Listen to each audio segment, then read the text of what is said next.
I got into a long argument one time with a good friend on social media. Our discussion started out fine. We were just expressing our opinions politely.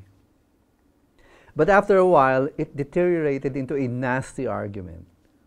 Had we not agreed to stop our argument, it could have descended into a trading of insults, and I would have lost a friend forever. When I take on an opinion, I can be very difficult to be swayed. I'm always open to counter arguments by other people when my mind is still not made up. But when I've become convinced that I'm right, I can be firm in my resolve.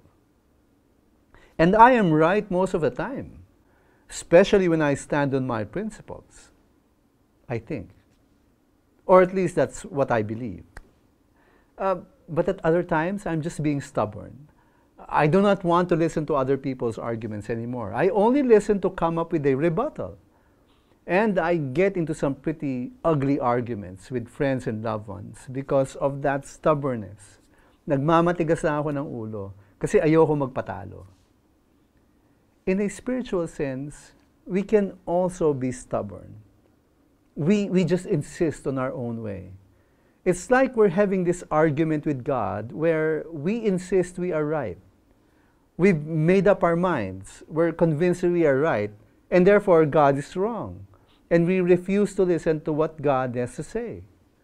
And now, who do you think will win the argument? When we are confronted by the truth of God, we cannot insist on our own arguments. We need to be open to God's truth. We need to be prepared to have our minds changed, to be transformed, to be renewed. And this is what the Apostle Paul tells us in his letter to the Romans. I appeal to you, therefore, brothers, by the mercies of God, to present your bodies as a living sacrifice, holy and acceptable to God, which is your spiritual worship.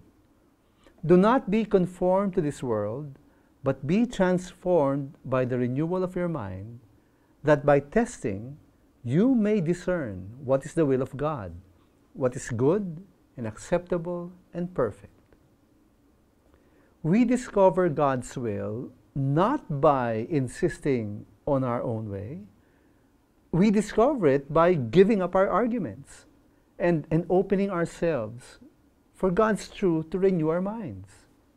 Then and only then can we discern the will of God. As we learn to humble ourselves and to open our minds to be renewed by God's truth, so that we can know His will for us, always keep in mind, faith matters too.